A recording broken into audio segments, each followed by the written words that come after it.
Okay, good evening. And today or tonight we have Fran with us. Now, Fran, after my interview with Mackenzie last week, who we established during the interview that she's still at high school, that as inspirational and amazing as she is, she's only 17 and out to, in the process of doing year 12.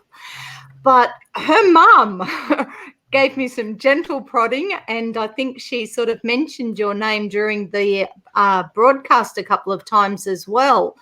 Now, what have you been doing that has inspired so much involvement or enthusiasm for Anzacs at the school where you teach? Good evening, Tia. Yes, I'm a teacher at St Patrick's College in Campbelltown, which is about an hour from Sydney. I'm sort of on the outskirts of the Sydney area, hitting the rural. It's about 10 minutes from where I live. Yeah. We've been, I suppose we started to get interested and got some ideas for what we were doing with the centenary of Gallipoli, and we thought, that's happening, this is back in 2014. We thought, next year's going to be a big year, so what can we do? We need to mark this. And I suppose from there on, we started doing special assemblies at school, and then that fed into projects with, there was a lot of government projects encouraging schools to do research and special ceremonies. And so that's sort of what started off. And then the students have been engaged greatly, and they've got very enthused by it over the last few years. And actually really enjoying history, which is always a bonus. Yes, it's subject. It is. It was one of the ones I chose at high school, and so I can imagine that it is still now with an extra, I won't even tell you how many years, with an extra few years of information to throw in there, that getting the kids engaged and finding a subject that they really can embrace and relate to is half the battle, isn't it? So you've won that. I do have some photos that I'm going to put up, but this first one, just that is amazing. I'm quite sure, I didn't even know that there was such thing as this. Now, don't forget to move when the picture jumps up. This is the Journal of History for history teachers, and you got like a 6-page article into the journal that went. How far did this journal go? Oh, yes, that's the History Teachers Association journal. That was an article about what we did in 2015 for the Gallipoli centenary. What we worked at school was a whole school approach. It was from every faculty of the college. We wanted to look at the whole Gallipoli campaign from a mathematical point of view, from a PHPE point of view, from English, from every faculty, and sort of integrate it into the curriculum. So it was a whole school approach. So every student in the school engaged with that in some way. They either made a craft activity or they did something. Maybe in mathematics, they looked at the statistics of the carnage at Gallipoli or the World War I in total. So that and we looked at not just the traditional way of looking at Gallipoli, but we focused on. We looked at the gendered perspective. So in other words, we're an all-girls school, so we have to think about those issues as well. So we looked at the role of women. We looked at the diverse nature of our Anzacs, because there were Anzacs from lots of different cultural groups. There were Russian Australians, there were Italian Australians, there were lots of, for example, Colonel Fieschi, one of the most famous doctors in the Australian Imperial Force, who was actually born in Italy, for example. So we looked at also the Indigenous perspective, to look at the role of our First Nations people in the First World War and their contribution and what happened when they came back and how things changed. They didn't come back in the sense of back to equal rights. They ended up having to go back to not having full pay, et cetera, et cetera. So we looked at it in a very different light, trying to connect, because we as adults can connect probably better with this because it's still within our family sort of history, etc. But for a young kid of 12, 13, if you don't provide them some point of connection, then it means the same to us as somebody in the Battle of Trafalgar or Waterloo, that far back, there's no connection. So you've got to build the connections with kids, whether it be, it's a nurse, I'm a girl, I can understand maybe that connection, or maybe I come from, a different background that's not traditional Anglo-Saxon and I can connect. So it's all about building those connections. Wow. I know Mackenzie was part of the nurses, the thing that you did at school with the nurses, and I've actually got the photos now, so it may be missing those last couple I tried to add in. Yeah. But we've got a bit of a slideshow that has a lot of Fran's work on it, that she's been behind all of this. So I'm guessing this was the march in Campbelltown. That's actually the Fisher's Ghost Parade. That's actually that comes from the Fisher's Ghost Parade, which the theme of last year's Fisher's Ghost Parade was our local heroes. And so we took the work that we'd done all year to the Fisher's Ghost Parade, where we had our students dressed in various outfits from the different conflicts. So that's what you saw there. So the Fisher's Ghost Parade in Campbelltown in the Macarthur region is a big festival that they do every November, just for those, because, I know in Campbelltown and Wallandilly we all know what Fisher's Ghost is, but, Justin's from Ballarat, so he may never have heard of Fisher's Ghost. So it's a whole thing, and that they get the whole community involved in many different things and do the street parade. Oh, my photos went. Oh, no. Oh, yeah, wait, here we are. Let's see if we can get them back. Okay, so this one was from the Fisher's Ghost Parade, but it was a culmination of all the research and preparation that you guys had done prior to that. So do you want to run us through a few of the things that you had done at the school, like with the war nurses and the history club?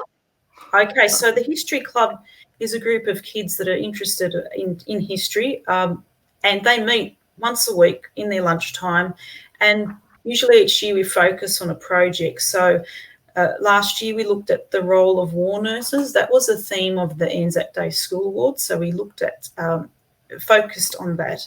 Previous year to that, we looked at the centenary of the armistice, for example. So we pick something and the kids work at it all year, making the less we forget that you just saw there, that sign, that was all handmade poppies that they'd actually made for the armistice centenary. So we recycled them for that because we wanted to, they'd put so much work into it, so we'd reuse them.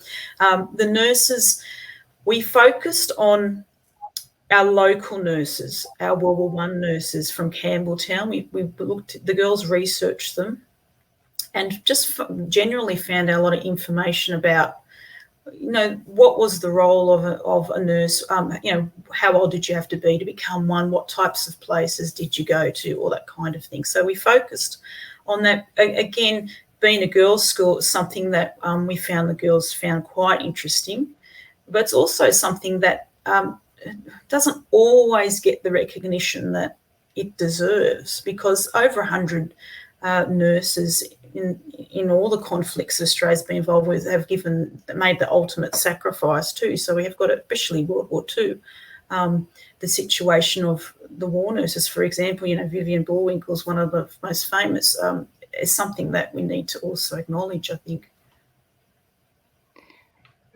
Totally. Sorry, I am very much listening, and I'm trying to get our video up because I had done a video of all the beautiful photos of the nurses, because I'm guessing that the kids also got to make the costumes. They got to learn about them. I saw that you had a display, some display windows with information on the individual nurses. So where was that display put? Yes, we have a display case at school, which is in the main thoroughfare of where most of the girls go. It's not far from our office, so it's something that girls walk past every single day. each little section of the display was devoted to one of the six Anzac nurses that were related to Campbelltown in some way in World War One. There was also another nurse who was a Red Cross nurse that worked in Italy and in other countries in Europe. But we also researched her, but that display was basically the girls researching those nurses. They accessed the primary material, so they went to the Discovering Anzacs website where you can get all your World War One service records, and they went through them. They took out bits that they wanted to put on display. We had a launch. We invited our local members of Parliament. That is a picture from our launch of the display. I'd like to talk a little bit about that chap there, if I could, for a minute. His name is Bert Collins, and he's 104 years old. He only just turned 104 in March. He's a World War II veteran. He served in what is now West Papua, the Dutch New Guinea in those days, as a searchlight operator. He has been such a good mentor to the girls. He's come out a couple of times. He actually even came in the Fisher's Ghost Parade with us. He just is sharp as a tack. He comes with his carer, which is a man called Jim Wrigley, who's a Vietnam vet. So he has engaged so well with the girls, and he has lots of stories, and he's a bit cheeky too. Yeah, I can imagine. Okay, let's see if we can get the rest of those photos up, because I like in the displays there's dolls and there's information, and then there's some further photos of the students actually dressed the same as the dolls and holding placards with names and suburbs on them. Yeah, that's right. So the outfits that were made originally for Anzac Day March in Campbelltown. So it's one of our mums, a lady called Lucette Zapirain. She's very clever with historical costumes. She just said, how would you like me to make a couple of outfits for my twin girls for Anzac Day? And I said, well, if you've got the time, otherwise I'll just ring up the RSL and find out if that's okay. And so I rang up Campbelltown RSL. We made contact with a good friend of ours, Elwyn Spencer, who's one of the veterans there. And he said, well, I've got a few historical costumes in the RSL, so how about, we'll get them out and dress a few more kids up. And then Lisette said, well, we might dress a few extra nurses up. And it got to be a bit bigger than that. But each one of the nurses in the traditional, red tippet nurse, traditional World War One outfit represents one of the nurses from Campbelltown. So that's why that they were holding up the picture of that nurse, so representing them. We also had another nurse that we also want to represent. She was from Ingleburn, which is sort of like a few suburbs away from Campbelltown, but still in our Macarthur area. Her name was Helen or Cynthia Haultain, and she was a World War II nurse. She was killed aboard the Centaur, which was a hospital ship, but it was torpedoed by the Japanese. And because she was a local girl, we also wanted to, we also did some research into her, and we were actually involved on Remembrance Day also. They unveiled a special memorial to her over at Ingleburn RSL, their memorial garden. So we also took part in that, and we got to meet her family, her great nieces and all that, and that was very special for us because we haven't had much luck trying to track ancestors down of our nurses. We put things in the local paper, but the main problem being nurses were not allowed to marry, and if you were married, you were actually sent out of the forces. So therefore, many of these nurses, that was their lifelong vocation. They never had children, etc. So therefore, their descendants are harder to trace. So we haven't had a great deal of luck with that. Well, and too, back then, nurses at local hospitals, for example, actually had to live in at the hospital. Yeah. So there was a fair chance that they actually weren't in the same region as their families. So and then, you know, if they did leave and get married, change names, whatever, I see that it would be much harder to trace, or not trace them, but to keep track of them, sort of, especially if they, like most veterans, didn't really want to talk about their experience. They just wanted to come back and sort of get on with their life. So, yeah, the fact that you guys found so many that you could honour and pay respects to was amazing. So, I know Bronwyn told me somewhere about an award that you got last year. Was it last year that you got? Well, for the work of the nurses, the college, the History Club girls received what we call an Anzac Day School Award, and that was for Best Local History Project. And they also became runners-up in the overall Best Secondary School in New South Wales. So that's the award that they got for that work. Wow, that's impressive. I hope that's up in the cabinet with the display, if the display is still there. So the display is down because our college turns 180 this year. So we've turned the display in the history of St. Patrick's. So it's in the cabinet, but not that one. Yeah, no, fair enough.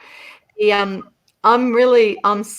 sorry, the photos stuffed up. They're not coming up for me today, but that's okay, because I have done the little video thing. So I will put the photos underneath our interview, so that people can still see them and know what it was that you were talking about. The other thing is, because now Anzac is such a big thing with your school, is it now something that every year the school plans to march in the local marches? I know Mackenzie was supposed to be speaking at this year's event. So, you know, in another time and place, the school would have put in a big front at the local service as well. Yeah, well, last year we led the march with the nurses. We've always taken part in the Campbelltown Anzac Day March, but the nurses was a special event last year. The Campbelltown service is now going ahead via live stream. So Mackenzie is going to give her address now. So she's going to do it. Yeah, so that will be still happening. She'll be delivering that. I think it'll come through at 6 o'clock on Saturday, but you can go back and watch it at any time. But so she's going to give an address, the same one that she would have given had she been able to do it as per normal. And it's very heartfelt. She talks about her family connections, and it's a local story. So it's very cool, actually. She told us quite a bit about it. Oh, that's good. I'm glad that not only are we doing sort of the driveway at dawn, but that everybody is starting to think of ways that they can, make this Anzac Day special. So I'm glad she still gets to do her talk. That's amazing, when the rest of us will be standing in our driveway nice and tall behind her. The video's gone. I've tried it again. It's not going to happen, but it's all good. Does anybody, do we have any questions there? We've got lots of thanks. We've got people that are saying hello. Somebody's, Naree Skinner's great uncle was on the Centaur. So the connection there with Minto, with Ingleburn, and that nurse is there. So that's great. I don't know who this one is, but this one says, congratulations to the History Club. Once again, like I said, anything that actually engages the kids and gets them not only questioning the history, but sort of wanting to really research it and find out about it. The nurses must have sort of been a really big thing, because I remember Southern Stars down in Wollongong, one of that all the public schools get involved with. They did a big thing about Anzacs, and had the nurses were their major focus as well that day. So I think that was about 3 years ago they did that one. So it's the community obviously a topical thing. Well, I mean, we started this project as our normal assembly at school on the nurses, and then it's just grown because we had a lot of veteran involvement, and then there'd be another event we get invited to, like we did Victory in the Pacific Day over at Capra Vale Diggers. We've done Remembrance Day. And so we found the community embraced it more than I could have ever imagined. Like they really felt a connection to this. And like our local members of Parliament, like say Greg Warren mentioned the girls in Parliament for their work. He's been very supportive, so has Dr. Freelander, because of that local connection. It's in the pictures you sent me, what was the plaque that Dr. Freelander, what was that? That was Greg Warren gave us because he mentioned the girls in Parliament, he invited us to Parliament House, and we were presented with this beautiful painting of poppies that it's engraved to commemorate the occasion, and that's up at school, so the kids can always think about that. But that was really a lovely outing that day. Yeah, I've seen the photos and saw the photo with all the girls in their nurse uniforms with Greg Warren and Michael Freelander. So yeah, I saw the photos, and I'm really sorry again that I haven't been able to share them as planned. But I will pop them in the comments so that people get to have a look at them. And I'm quite sure that you will jump on at some stage, and if there are any questions regarding the photographs and whatever, that you will answer as best you can. So thank you for coming on, and just now the other connection that back to Mackenzie, she said that she found out about the history thing from you. Okay. We get information, and and a friend of mine from work had passed it on to me. So yeah, we got that. We get information from, from DVA or that was Clubs New South Wales. So pass on to the kids and give them the help preparing for whatever it is. Yeah, try. We've had a 3 or 4 kids now go on trips overseas. To see the Anzac battlefields and things. They have to go through a rigorous process to get there, but try and encourage them, especially if they've got their own ancestral connection. It's important. Yeah, definitely. Karen wants to know, have you thought about publishing the student research? Well, we made up a little booklet at school. We haven't actually officially published it at all, but if she wants a copy of it, I'm happy to. Does that have like all the local nurses and all those things in it? Yeah, it's got some little biographies of each of the nurses about which, in terms of that display, each segment of the display. Yeah, we've got something on each of them. Ah, very good.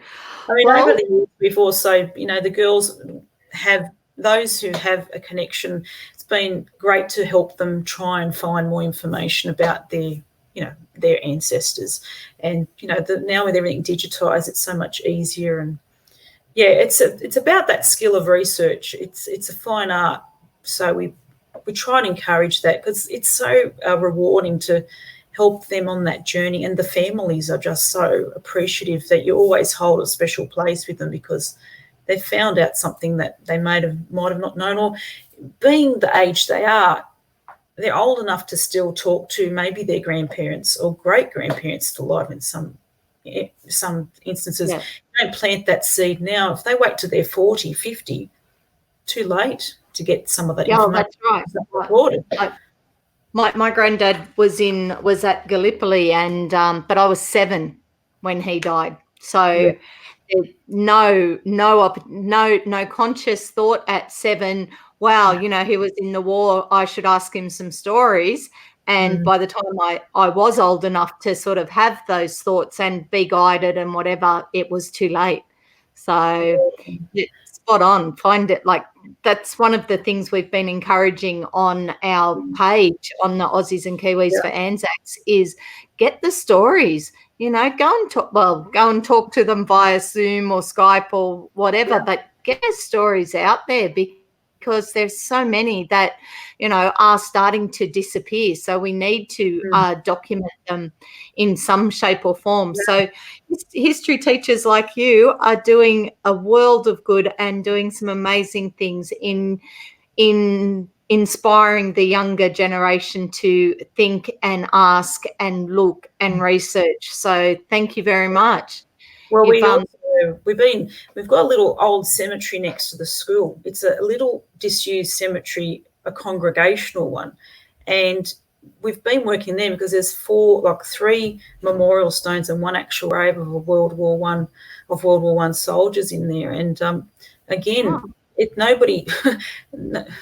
we've only got one person who's got a family connection we've ever been able to find. Again, because it hasn't been used since the 50s, this cemetery, very hard to find anyone around, and they're just pitifully there. And we try to put a wreath on them, each year to make sure they're not forgotten. But that they're interesting stories too about the fall. Well, my sister went to St. Pat's for 5 years, and that's the first I've heard of a cemetery next door. So it's very small, and it's in the condition. It's extremely old and it's very fragile, but you can still make out on the memorial stones. Because the two of them, for example, they have no known graves like so many of World War One soldiers. So these 2 little memorial stones, were somewhere placed for those families to have some remnant of them. So that's the other part of war that doesn't get talked about, which is important. That's right. Yeah. Again, it's that connection. It's connecting them, that there is a artifact of World War One right next door to you, and you walk past it every day.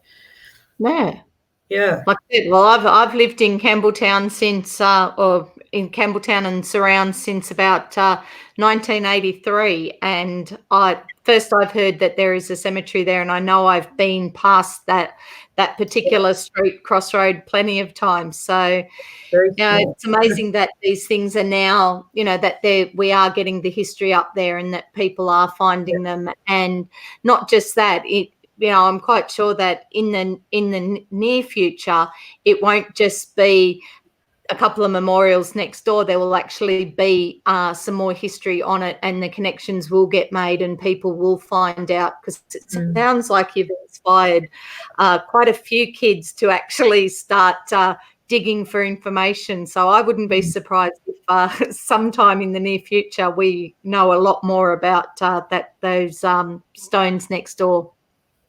I hope so. Yeah, definitely. Now, I think that's we don't have many other comments here. Just a couple of thanks for sharing ones, which is great. And Mackenzie has jumped in on your interview today and said, congratulations, we are proud of you.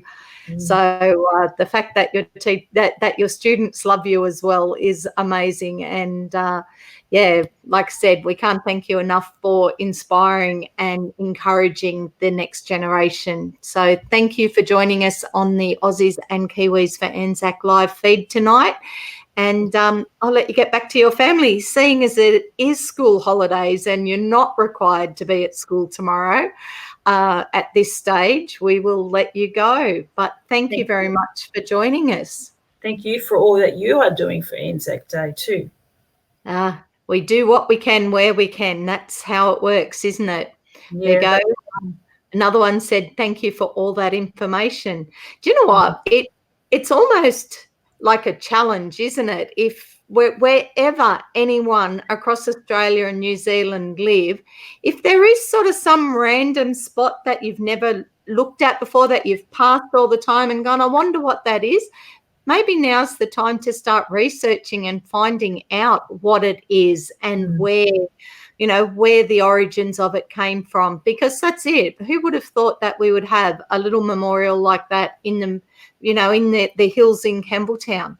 It's not where anyone would actually expect to find it. So I wonder how many other little family memorials or little plots or little things are around. So there you go. That is my challenge via Fran, who had the idea to come up, let us know what's in your area.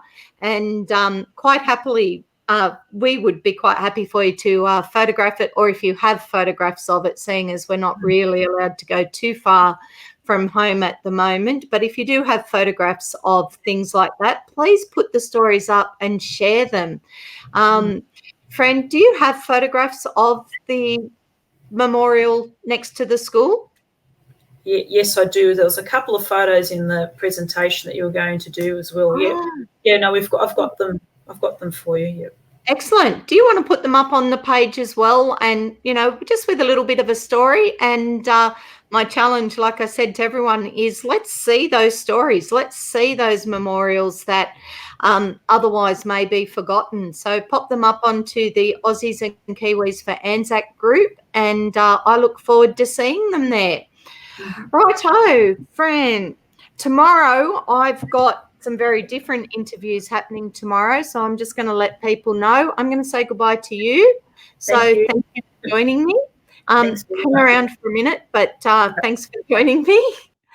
Okay, so tomorrow we've actually got a couple of interviews. The one in the afternoon, we're going to talk to just a few different people from my greater community that all have interest in Anzac Day and attend the services. One of the guys organises a service, another one organises some stuff with the local war memorial. So we're going to just have a bit of a chat to the panel about the traditional way of commemorating Anzac Day, as well as, the difference between what normally happens and what's going to happen this year. So we've got that. And tomorrow night I've got Bill Sowery, Terry James, and Justin Wilbur will be joining us for just a general chat about Anzacs and the Driveways at Dawn movement. So join us tomorrow for that one. But we're going to finish off once again with our latest little video courtesy of Anita. So thank you.